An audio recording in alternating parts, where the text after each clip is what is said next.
خدا باپ کے زندہ و جلالی کلام میں سے زندگی برا کلام پطرس کا پہلا عام خط، اس کا پہلا باب 13 سے 25 آیت مبارکہ تک۔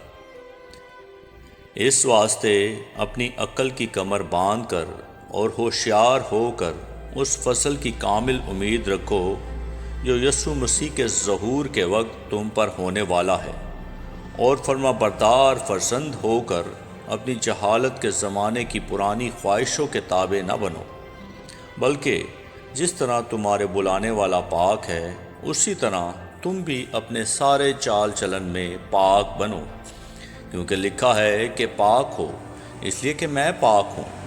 اور جب کہ تم باپ کہہ کر اس سے دعا کرتے ہو جو ہر ایک کام کے موافق بغیر طرفداری کے انصاف کرتا ہے، تو اپنی مسافرت کا زمانہ خوف کے ساتھ گزارو، کیونکہ تم جانتے ہو کہ تمہارا نکما چال چلن جو تمہارے باپ دادا سے چلا آتا تھا، اس سے تمہاری خلاصی فانی چیزوں یعنی سونے چاندی کے ذریعے سے نہیں ہوئی، بلکہ ایک بے عیب اور بے داغ برے یعنی مسیح کے بیش قیمت خون سے۔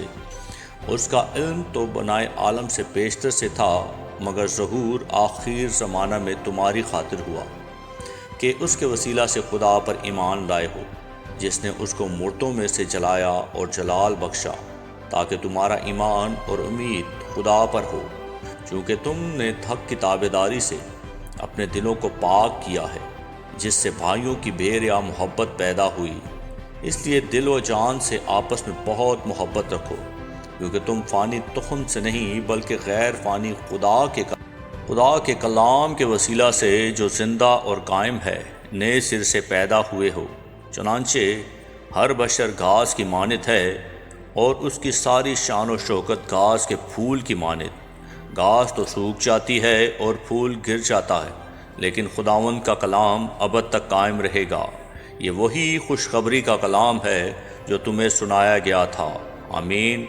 کلام کے پڑھے اور سنے جانے پر خداوند کی برکت ہو، خداوند کا شکر ہو۔ آمین۔